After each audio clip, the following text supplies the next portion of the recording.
Yeah. It's not big enough, is it?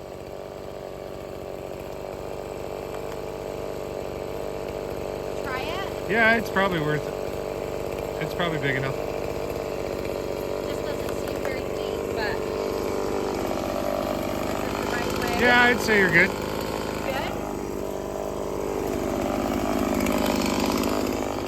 And then I cut up a little above. Yeah, about this far.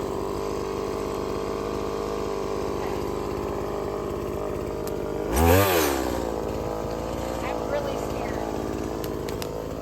Okay, where's your escape route? So this is better, right? Where's your escape route? You going that way? Okay, as long as it's clear. Yeah.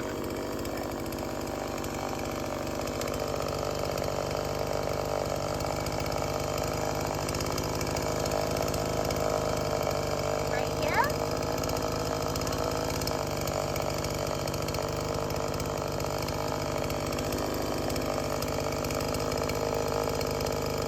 Probably down a little. Here? Down? Yeah, right there.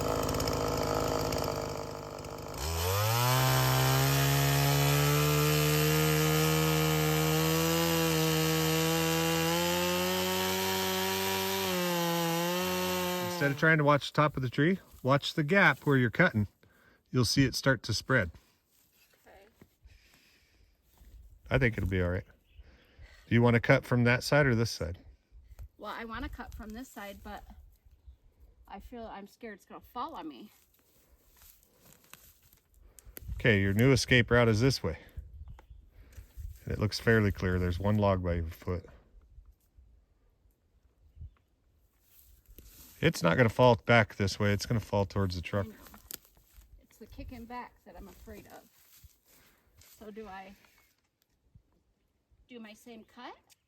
You can do your same cut and just continue it over on this side. Just the other side where the blade is on the other side. Don't go any further that way. Right.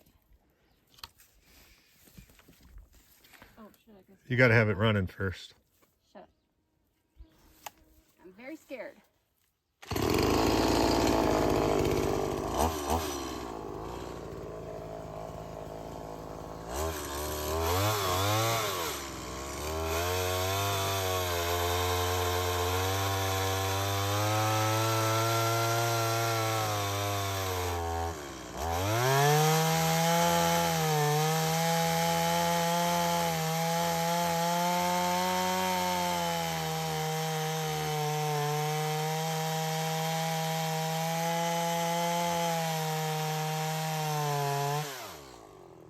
Why isn't it falling? Okay, I think what's happening is you've now cut like around that side and around this side, but you're not through the center. So you do what's called a plunge. Oh, it's wobbling. Yeah. So honey, it's the center of the tree is on your back cut that needs a little bit more. Yeah, but why is it wobbling this way? It's just Wind. wobbling back and forth. The breeze is coming from that way. Yeah. So So- where's the safest place to stand? If it was me, I'd stand on this side and do what's called a plunge cut. You just take the tip of your blade and plunge straight in. So you're going to put this part of the blade right here and drive it through.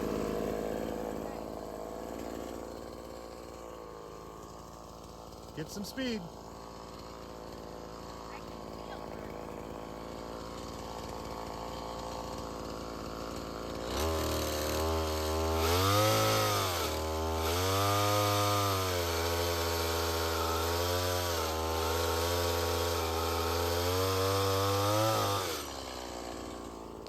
It's been raining off and on today, and our white dog is not so white. Come here, Dioji. Dioji, come here. Oh my goodness, you look like a rat. Yo. Don't notice on the black dog, though. Almost done.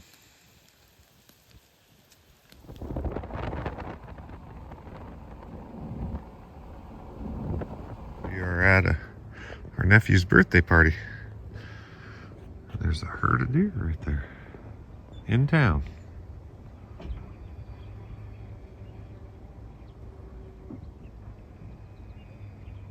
Got deer and turkeys. And our dog is a little bit nervous about it. The inverter is showing use only 2-gauge cable up to 6 feet long. I already have some cables in the camper that aren't being used. They actually have battery terminals on one end. I'm gonna go take a look at those and see what gauge they are. I know that this says 2-gauge only, but if it's 2-gauge or larger, it will be fine. So with gauge wire, the smaller the number, the larger the gauge. And that's up until you get to 1 gauge, which would be the next size above this 2-gauge. And then after that, it goes into aughts as you increase in size, and you get 1-aught, 2-aught, 3-aught, and the numbers increase for the larger size. For those of you that don't know all that. Come on, boys, let's go to the camper. Come on.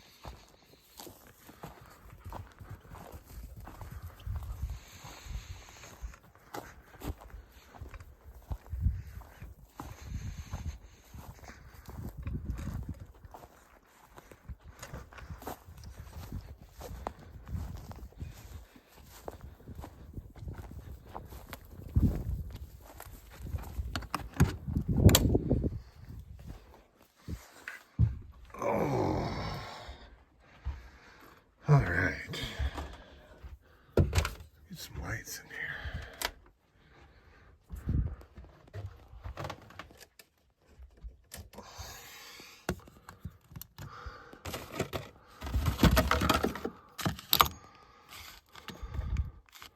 That should work pretty nicely. Let me double check the size. It's 4-gauge, so technically not long enough to avoid the warranty, or big enough, I mean. Claims to avoid that warranty. I do have some jumper cables that are plenty big right now. That's probably what I'll use for now. Just clipping those there so they don't bump into each other while I'm doing this.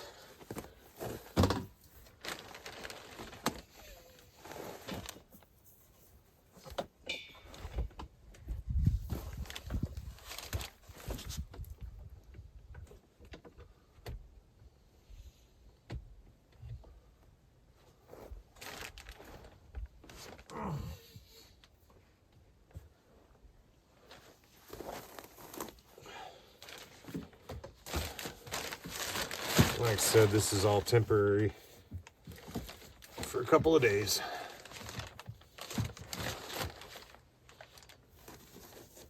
Now, where did I put that inverter? As you can see, we've been working on setting up camp a little better. All of our tools are stashed away. The ones that can be outdoors are hanging on the side of our yurt shed thing. We got the tent set up with all the tools that can't be in the rain inside of it. What you doing? DOG.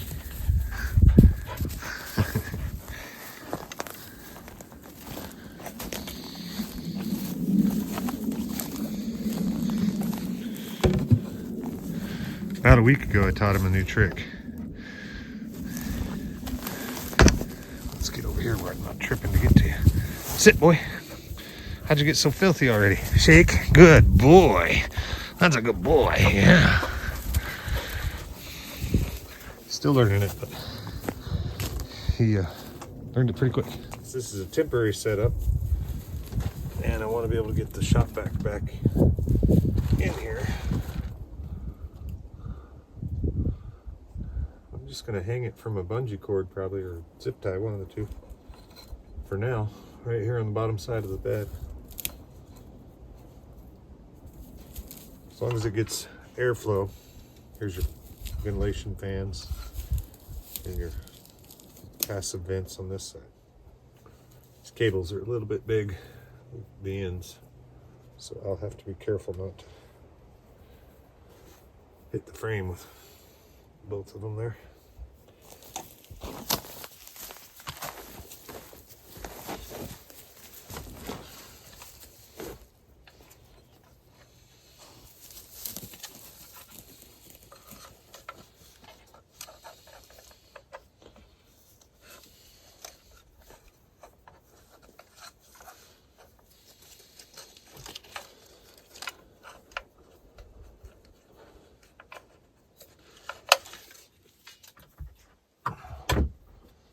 Quick and dirty.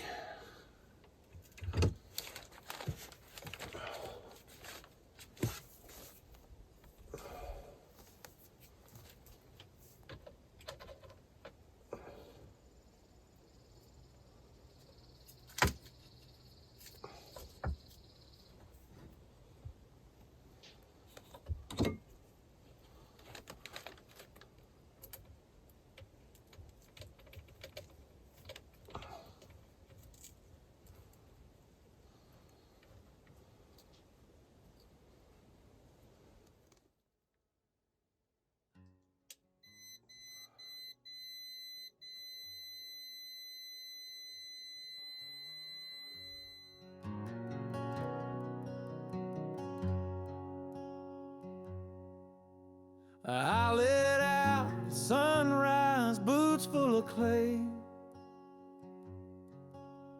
Left my name on a motel tray. Took the long road south where the story's been, where a good man breaks before he ever been.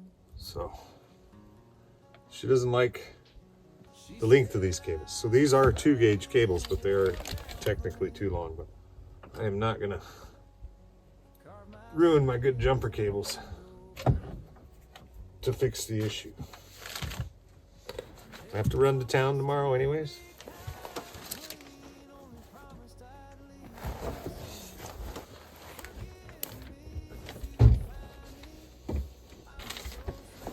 So I will continue this setup tomorrow after I get some properly sized cables. I wish I'd have opened the box before I left, but whatever, it's all good. We'll work on something else today, if nothing more than making dinner. Bailey, shake, shake, come on, shake. Been trying for years to get him to do it. He won't.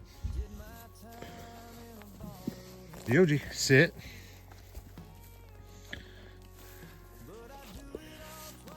Shake. Oh, shake. Good boy. Here's a treat.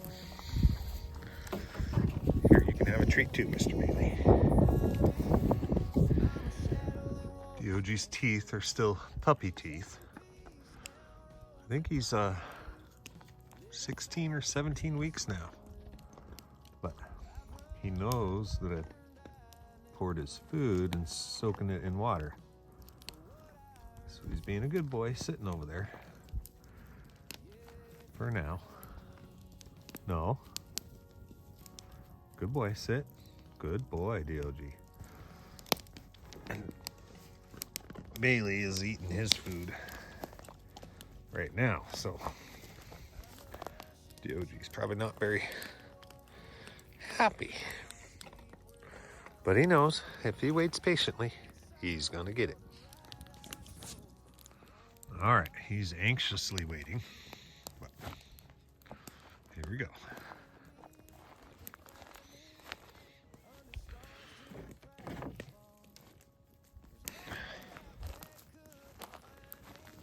Sit. And wait. That's a good boy, yeah. You wait. Okay. Good boy. That's a good boy, Mr. DOG. So Bailey is a Bernese mountain dog. He's 9 years old. We've had him since he was a puppy. And he's a really good dog. Like, you can't ask for a better dog. didn't really have to train him or anything. He just is super well behaved. He's got some medical issues. His lifespan expectancy is 8 to 10 years. So at the age of 9, I don't know how much longer we'll have him. But right now he seems fairly healthy. He's got a little bit of a shake, you can see. You can see his leg shaking there. But he's been a really good dog. I'm gonna miss him when he's gone. Oh, Mr. Bailey. Yeah.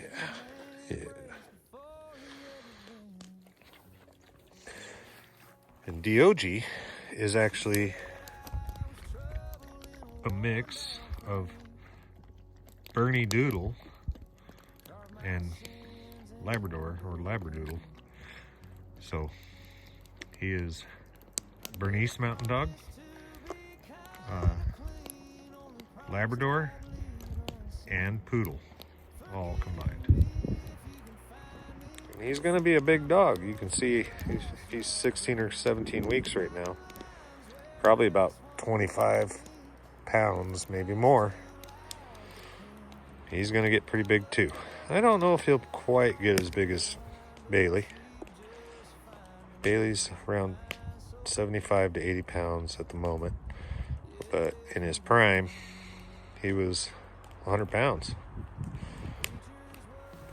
I doubt DOG will get more than about 75 to 80 pounds. But he's been growing fast. A little too fast. But I do it all twice just to feel that fire. Some folks pray, but I walk the wire. Forgive me if you can find me. They both ate. Now that they both ate, they're out like a light. And my dinner is on the grill, on the fire.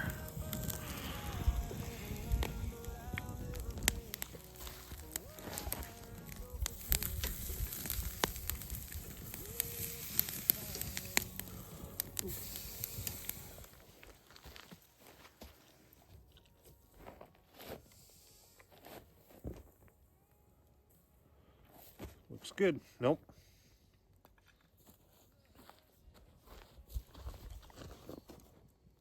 Dinner is served.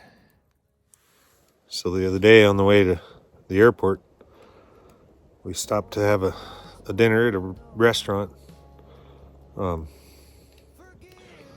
It was a steakhouse, it claimed to be, and seafood. We ordered 2 New York strips, medium rare. They came out medium well, if not well done, and tough as can be, like they were frozen when they started cooking them or something. I don't know. And then the baked potato that we ordered was like it was microwaved. What's going on with restaurants these days? And all these pre-prepped meals that they just reheat. Ugh. This steak that I'm having tonight, that is a good steak. And check out the medium rareness there. Perfect.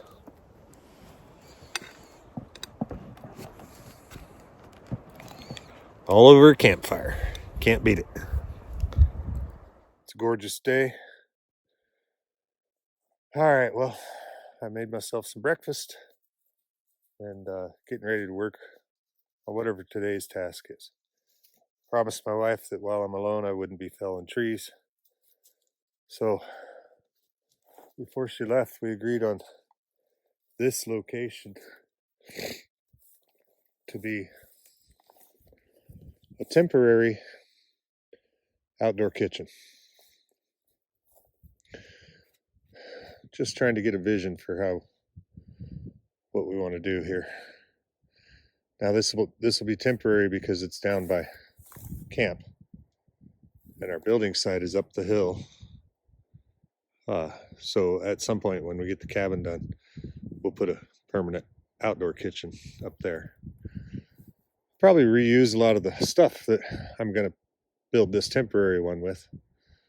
Like for instance, I intend to get a sink out of that camper. I'm going to steal the water heater.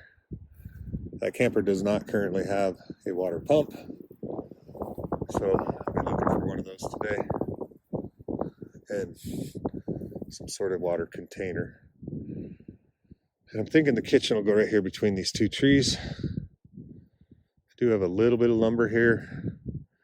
Unfortunately, the mill is not set up until we can rent something to start leveling ground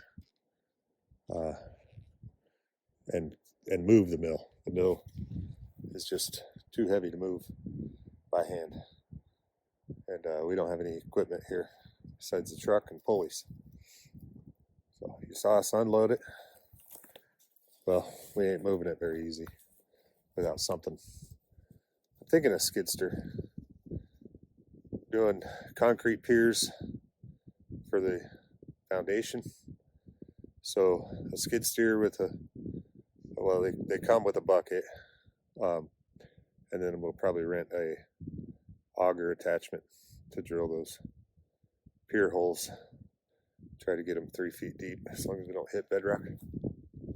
But anyways, so the temporary kitchen right in here between these two trees, and probably water storage, pumps and stuff, utility stuff over here. And then we brought a tent that is typically used when you're camping for a restroom. We're thinking about using that as our outdoor shower.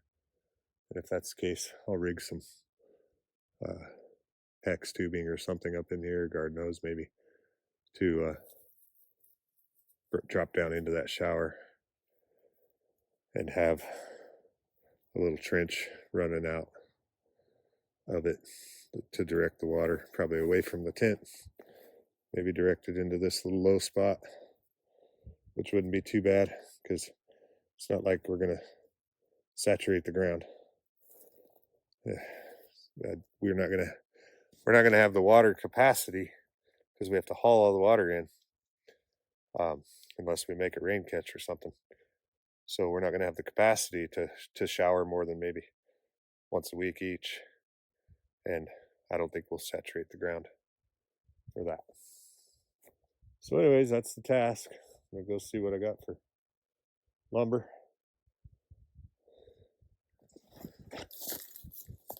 Actually, I think I came up with a better method for this unlevel ground. This is my shortest 2x4, so I'm going to use it for a vertical leg, or 2x6. And it's about 44 inches long. Put the counter top of this height, which is probably a little too high.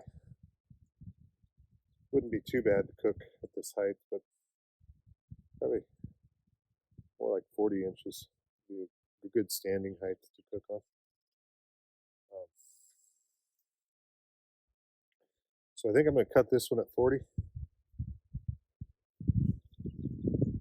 And then my 2x6 across the front of it.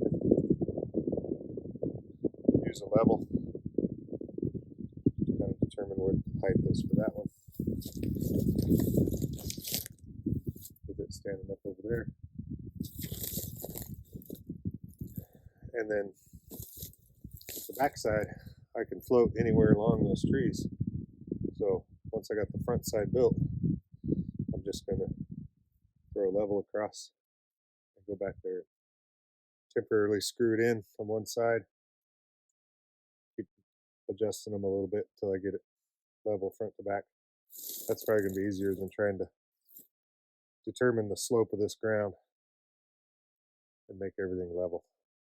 When it's not level, like what we have right now over at the other out in the kitchen, the table is completely unlevel, and you're cooking eggs or whatever, it all rolls to one side of the frying pan. I mean, I dug the ground stuck the table legs down in it to make it a little better, but that's tedious. So I think we can build a nicer surface for cooking and cleaning dishes and such here. Oh yeah, and for the top of the counter, I've got this siding drop. They're weird shapes, not very wide, but it's from when we reskinned that yurt, what we call our yurt or shed. Did that like 6 years ago, 2019, because it was in not so good a shape. But anyways, we kept all that drop. Never know when you're gonna need stuff like that. As mentioned before, I'm definitely and don't claim to be a professional, but I do have preferences. Like these are 2.5 inches when you're working with a 2x4. They're perfect length to join two together. And these are Torx head. You get a lot better bite than, say, a Phillips.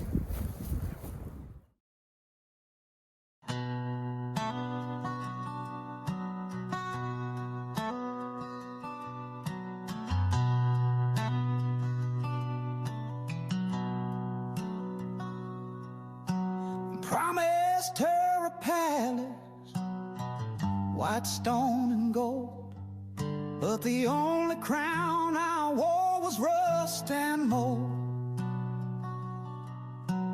Told her we'd rise like the river in June, but I sank our love 'neath the gator moon. She danced through the cypress barefoot and brave, while I hammered dreams into a makeshift grave. I broke my promise, oh Lord, I did. Said I'd build her heaven, but I built a ditch. She laid her heart where the ground gave in, and now I'm knee deep in the mess I'm in. I broke my promise, and it broke her too.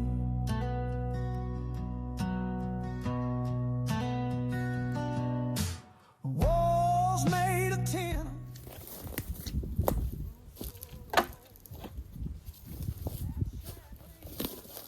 Jeez.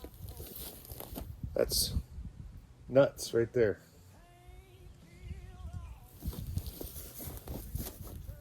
Height feels a little bit too high because the ground continues to slope. So we're going to throw it back up on the sawhorses and cut off another 4 inches probably. Bring it down to about here, about my waist. Yeah, this feels just a little too high right now. Especially my wife is quite a bit shorter than me. She might be standing on her tippy toes to get up here and do dishes. And it broke her too. Down in the bayou where the crawfish crawl, I hear a voice in the whippoorwill's call. I see her eyes in the copperhead's gleam. She's gone for good, but she haunts my dreams. I broke my promise, it's carved in stone, in a field of moss where I walk alone. A ring in a drawer, a dress in decay, all the love I lost just to get my way. I broke my promise, and no prayer can undo.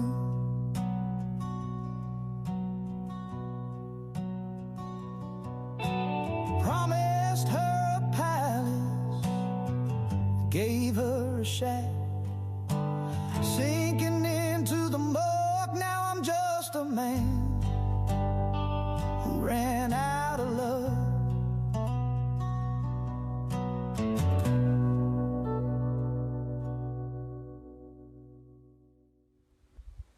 Pretty perfect.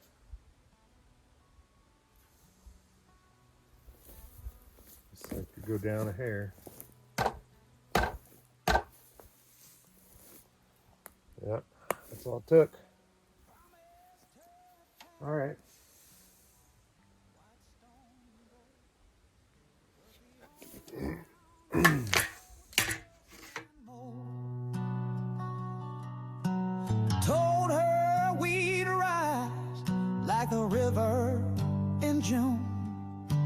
but I sank our love neath the gator moon. She danced through the cypress barefoot and brave while I hammered dreams into a makeshift grave. I broke my promise, oh Lord, I did. Said I'd build her heaven, but I built a ditch. She laid her heart where the ground gave in, and now I'm knee deep in the mess. Where's that? Just yeah. None of these pieces are square. They're all tapered because of that weird shape over there. So there's nothing to square to.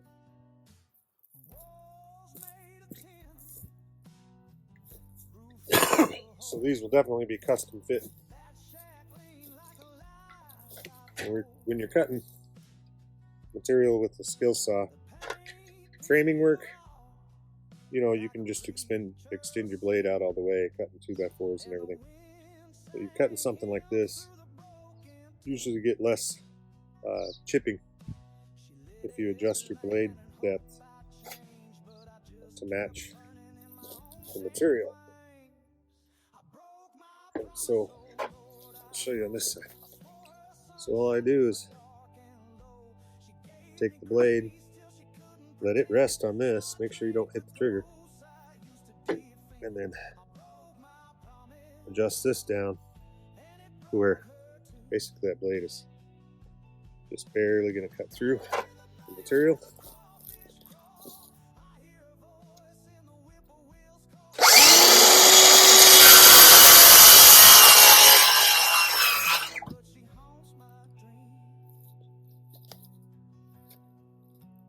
And I usually cut from the, if this is my finished surface side, I cut from the back side. And you can see we didn't wind up with hardly any chipping there, which is exactly what we wanted.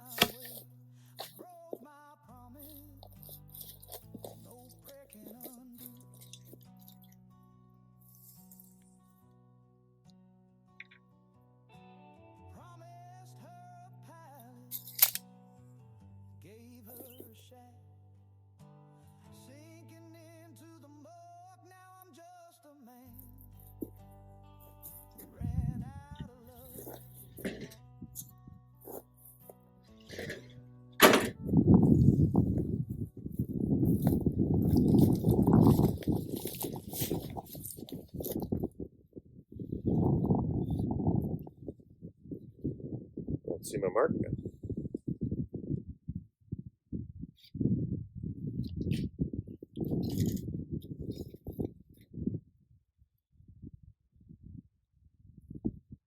Ah, there it is. It's hidden in with some writing on the lumber.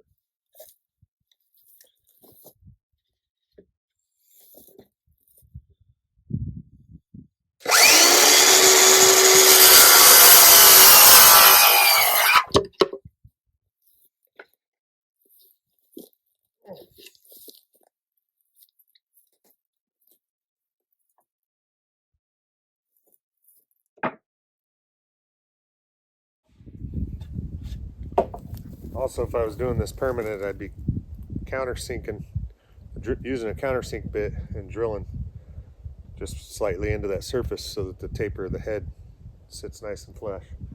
Right now, I'm just driving them in, and it erupts a little bit, but it's gonna be fine. I'm gonna do a few of these up here, and then chalk line a whole group of them, cut them all off, and get a straighter edge that way.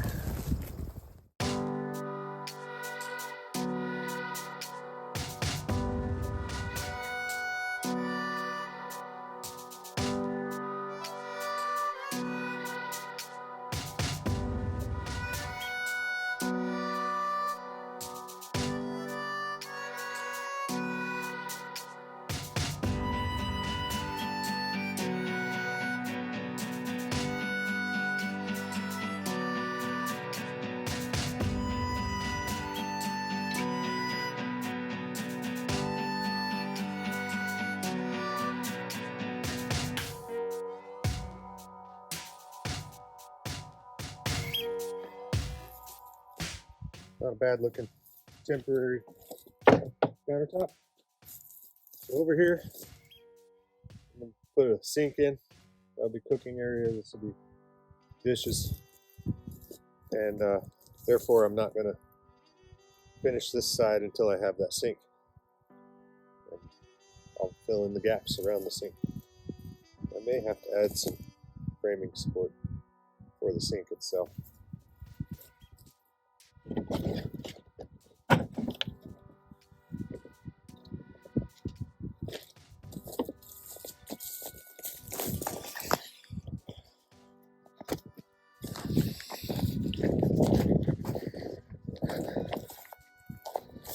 So there we go. A good start. Like I said, none of those lines line up. You know, all these lines in the siding, they don't line up. Yeah, they turned out pretty random and kind of cool, I think. But there's our start to a bench or a countertop. Got a little bit of give, but for what we're using it for and the time period we're using it, I'm good with it. Only got about a half of an hour before I got to get the dogs in the truck. I got an appointment at 2 o'clock today with somebody that's kind of got a bunch of secondhand stuff. He's got an entire few acres of, I'd say 2 to 3 acres probably, of various things that are in countries like this where, you know, it's a long ways to get to a town where you got a Home Depot or anything like that. You got some small hardware stores here and there, but, you know, having a place like that where all that secondhand stuff is pretty handy. No pun intended. But I'm going there to see if I can get a propane fridge out of an old RV or something. The one in our camper over here, it died first day we got here. Worked great on the way here. I don't know if it, we shook it up getting up the mountain and breached a tube or something where it lost its freon, hard to say. But it was an old one anyways. It came out of a 1970s camper that when we were fixing that camper up, just pulled a fridge out of an old camper we had. And it's been working for years, but she finally went tits up. So getting a new propane fridge or a used one. And I don't think I'm going to put it inside the camper. I think I'm actually going to put it out here. Probably underneath the outdoor kitchen here. And set up some propane because I'll need propane for the refrigerator and the hot water heater for the outdoor shower. So we'll rig something up here. I'm also going to get a 12-volt water pump while I'm down there. And I got a few other things on my list that I'll be looking for. Some sort of water storage container. Probably a container to leave here with storage. And another one that we can put in the back of the truck to, you know, get water from wherever we go. Some of the towns do have, at the city halls, they have water where you can pay for it. Worst case for a lot of this, there's a creek down the hill on one of the neighbors' properties, and he's been fine with us getting, you know, water out of it. We don't drink that usually. We do have some 4 Patriots filters that we might see how it tastes after filtering it. But anyways, for the most part, we're hauling drinking water in little 5-gallon jugs, and I need to get a bigger container to haul working water and one to leave here at the outdoor kitchen for the shower and the sink. So I'm going to wrap up the video for now. We'll be heading to that market, and when I get there, I'll make sure and include you guys and show you what all it's like.